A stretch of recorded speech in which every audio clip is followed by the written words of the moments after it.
Welcome back to part 2 of the introduction and deep dive into time intelligence in DAX. Now, in the last video, we learned about the same period last year function in combination with calculate and how we can get then the value of the prior year. Well, this is great, but it is a little bit static. What I mean by that is the same period last year function always returns the value in combination with calculate from the prior year. So we go exactly 12 months back. Now, what if you have a use case where you want to compare, for instance, the prior month, or you would like to compare the sales 2 years ago? So you have a different time frame, not specifically 1 year. What can you do then? Because as I said, the same period last year function can only give you the value of the prior year. So it will always return the value of 12 months back. Now, to be a little bit more flexible, there's another great time intelligence function which we can use. So let's actually right-click on the measures table here and create our measure. Let's click on new measure. And then let's see how that works. So this time we say, I'd like to create, in this case, let's say, total sales. I'm referring to the sales measure again, but you can use, of course, any other kind of measure.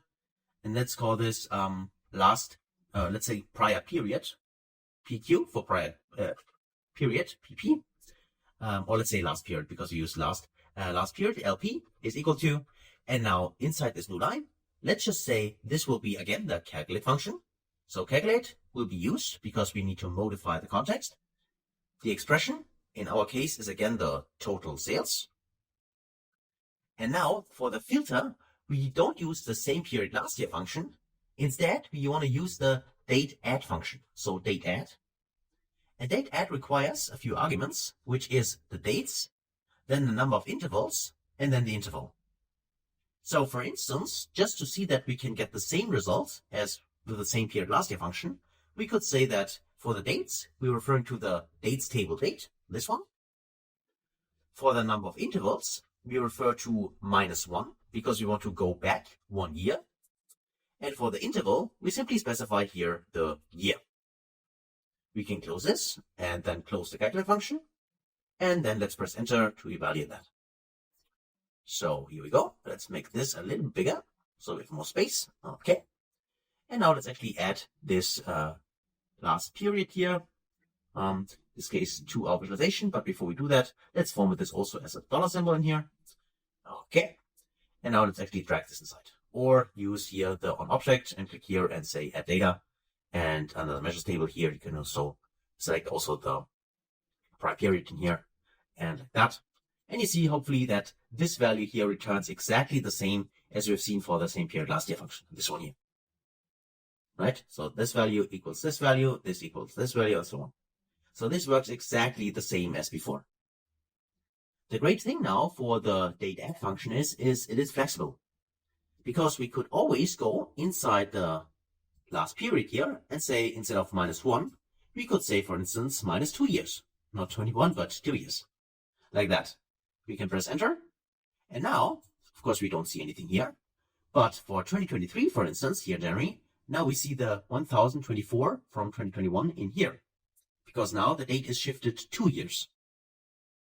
And by the way, you can also not only shift it like this one, let's call it shift forward. You can also shift backward by simply going here and use a positive value instead. Or in this case, let's just say I want to use -1. And instead of a yearly period where we currently are, we could say I'd like to see this on a monthly level. So month. Now, if I press enter to evaluate that, you see that the data changes again. And if I scroll up, you can see that now the sales here is shifted 1 month, right? So this one is this one, this one is this one, and so on. And of course, you can also use 2 months, 3 months, and so on. You are completely dynamic regarding the interval itself and also the amount of intervals you want to go back or forward, And of course, now you can also calculate the difference if you want to do that. For instance, like total sales minus the total sales from the last period. It works the same as the sales difference last year.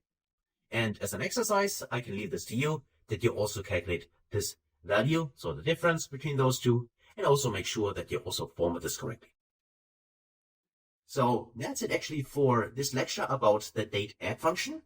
So hopefully you've seen that we can get exactly the same results as with the same period last year function, and we can also make it even more or use it in a more dynamic way, because we can get, as I said, any kind of interval you want and need, and also any kind of periods of this interval, right? Everything is possible here with this function. And that's why you can use both of them.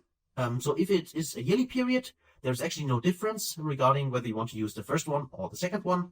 But I personally most often prefer the date at, because it gives me more flexibility to also maybe change. If, for instance, one of my clients, a customer, or one of your colleagues says, well, I want to have a different period, it's much easier to change in the date add function instead of changing the whole calculation and removing the same period last year and use date add instead, right? So that's it for this video. And otherwise, then thanks for watching, and also see you in the next video. Until then, that's guys.